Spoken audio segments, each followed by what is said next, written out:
How's it going, everybody? I'm Marshall. Welcome back to New Mexico State Men's Basketball News. We have a very special video for you guys today talking about Johnny. Now, I'm not sure if their last name is pronounced Roberson or Roberson. We're going to be talking about Johnny and his son André, who actually played in the NBA for the Oklahoma City Thunder and Brooklyn Nets, and played in the G League a little bit for the Oklahoma City Thunder Blue, the Thunder's G League team, for those that don't know. Pretty obvious because they're both Oklahoma City. And pretty happy that the Blazers finally got a G League team, my favorite NBA team for those that don't know. I'm from Oregon, from Portland specifically.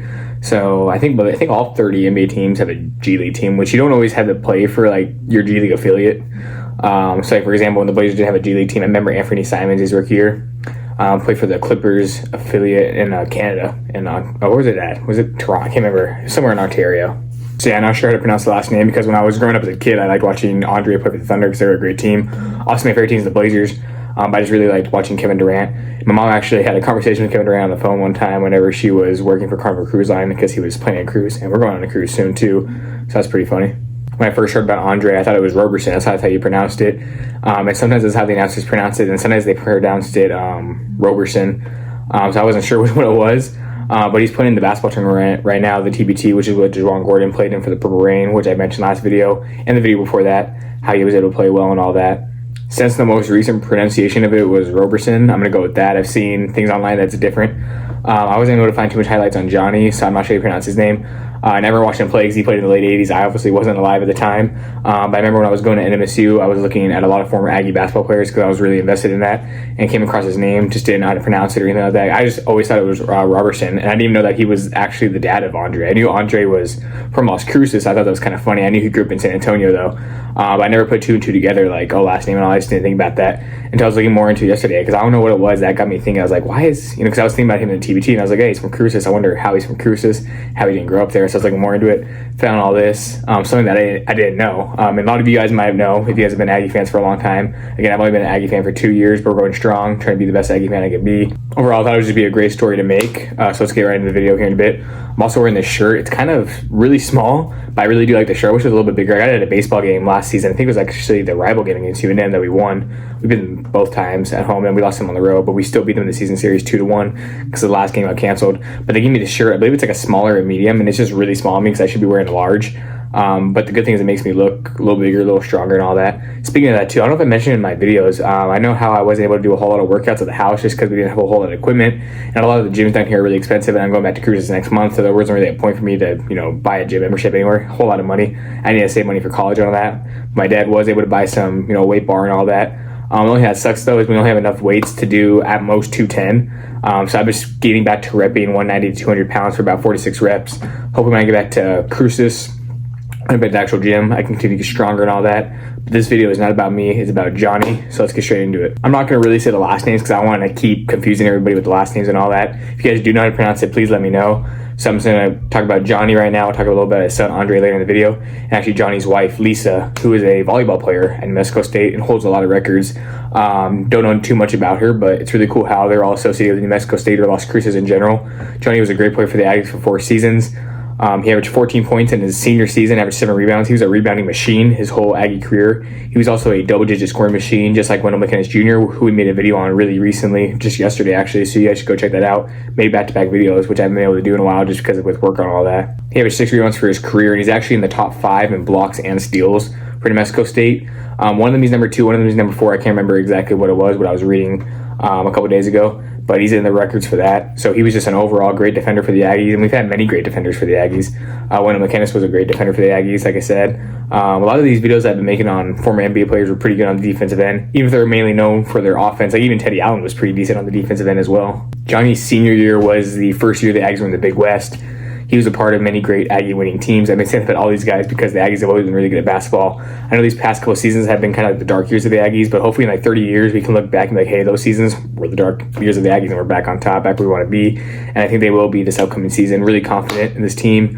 I saw these videos where they're at the Las Cruces, Boys and Girls Club. They're doing great things for the community. Seem like they're really invested and seem like they're going to be improving a lot. I know the fact that they can give back to the community is amazing. Got a bunch of new guys who are really confident. I've been watching videos about like Zadi and Carl Cherenfant. They're really confident that we're going to have a great season. So as I was saying, Johnny, obviously a great player for the Aggies, great on defense, rebounding machine. Reminds me of Dennis Rodman, kind of like I was saying about Wendell last video. He was also able to score the ball really well. Only downside to Johnny's game is he shot the ball pretty atrociously. I don't even think he made a 3 in his career. If he did, it was a really low percentage. He didn't shoot the free throw ball that great. He shot 78% his junior year, but every other season he shot below 70%. So I'm not sure what it was that year. Maybe he worked extra hard that year. I wish he would have shot a little bit better. We're not really used to having Aggies that are that great at free throws anyway, so I guess it is what it is.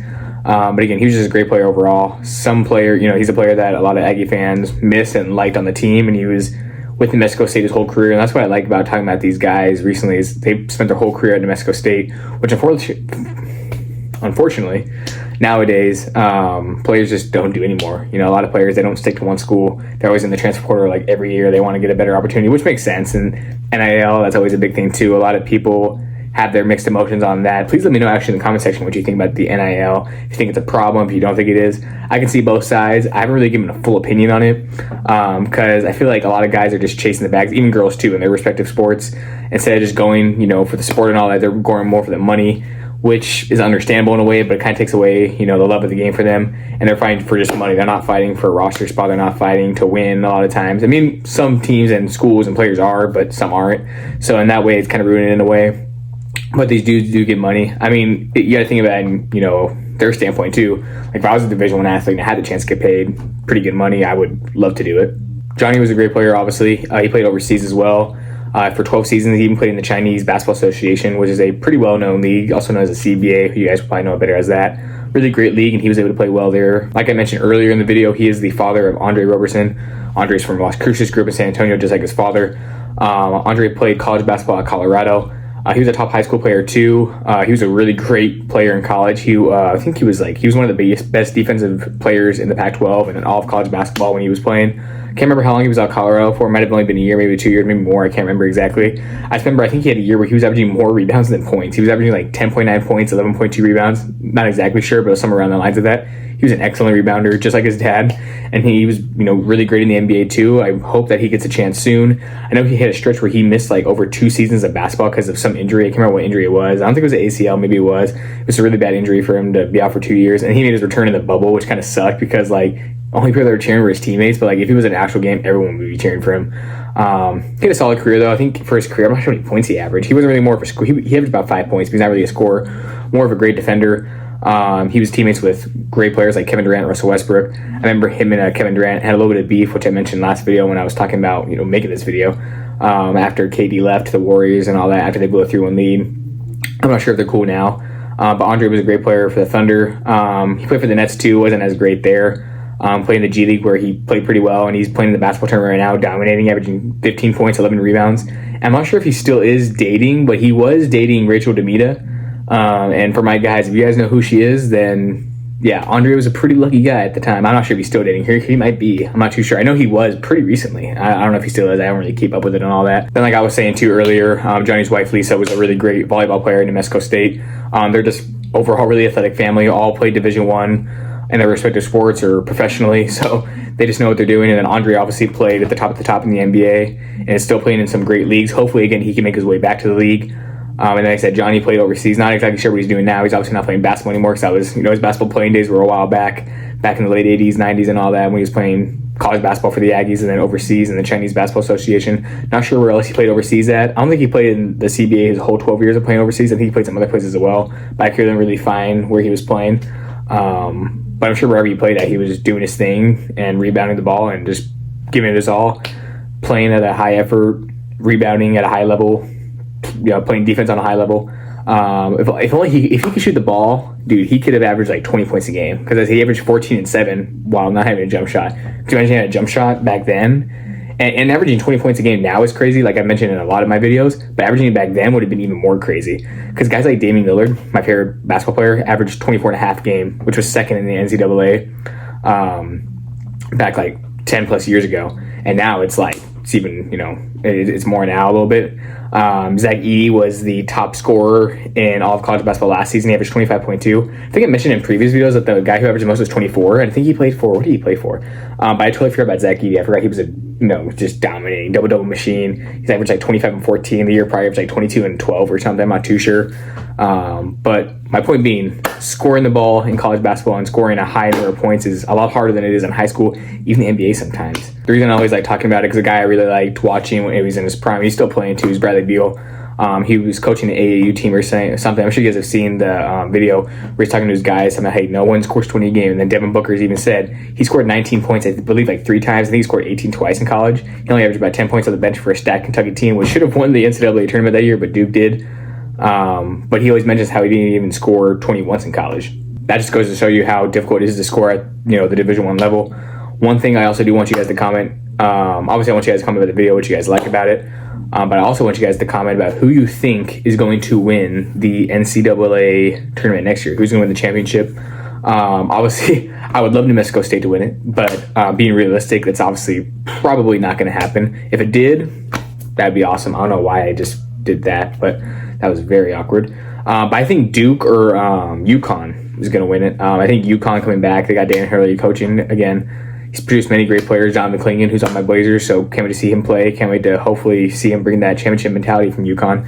They're always going to be good. They always got top recruits, but Duke is looking really good. They got Cooper Flagg. He's going to be the number 1 pick. It's like, the Cooper draft, kind of like how everyone knew Wemby was going to the Spurs, or kind of like in 2017 when everyone knew that Markelle Fultz was going to the Sixers. Markelle Fultz is one of my favorite players to watch in the league. He's still unsigned. Hopefully he can get signed soon. I know this is an NBA video, but I like talking about certain subjects where it kind of connects in a way, even though it doesn't really connect to the whole plot of this video. We're talking about Andre being in the NBA and all that, so I guess that's the way you could look at it. Duke also has this guy from South Sudan who's really good. He actually plays for South Sudan's national team right now, who almost beat Team USA, which I was frustrated about. Hopefully Team USA can start playing better and winning more games. Overall, that's going to do it for the video. I hope you guys learned something new about Johnny Roberson. Again, it could be Roberson. I'm not sure. You Aggie fans who have been Aggie fans for 30 plus years, let me know in the comment section, because obviously I wasn't able to watch him. I wasn't born until 04. It's actually my birthday soon, so I'll be 20, turning the big 2-0. I also do want to mention this really quick. The Aggies have a new strength and conditioning coach, Christian Hosley, I believe is how you say his last name. He was previously at Texas Tech University, where he was also a strength and conditioning coach at a big boy school, and they had a great year. Made the NCAA tournament, lost in the first round to North Carolina State, but you guys know North Carolina State was the hype of the NCAA tournament. They made it all the way to the Final Four and unfortunately lost to Purdue, I believe. But they're a great story. He's also a graduate of North Texas, so a big Texas guy. But Las Cruces in New Mexico in general is kind of similar to Texas in a way. I remember when I did that interview with Coach Hoonan that I mentioned a lot of times on the channel. I've been saying that a lot this video. I've been mentioning a lot of things again, and I repeat myself a lot. But you guys don't seem to mind it, right? If you guys do, let me know. He said that Coach Hoonan was saying that Las Cruces is really similar to Texas where he was at. He was at Tarleton State. I can't remember where he's originally from. But he also played for a community college in Texas. And so hopefully Christian can enjoy New Mexico State. And it's funny we have him and Christian Cook, and then big guy Christopher is his name. So I guess it's not the same exact name, but they still go by Chris, their nicknames, or their name shortened. But that all being said, that is going to close the video. I really appreciate you guys for watching, and I'm out.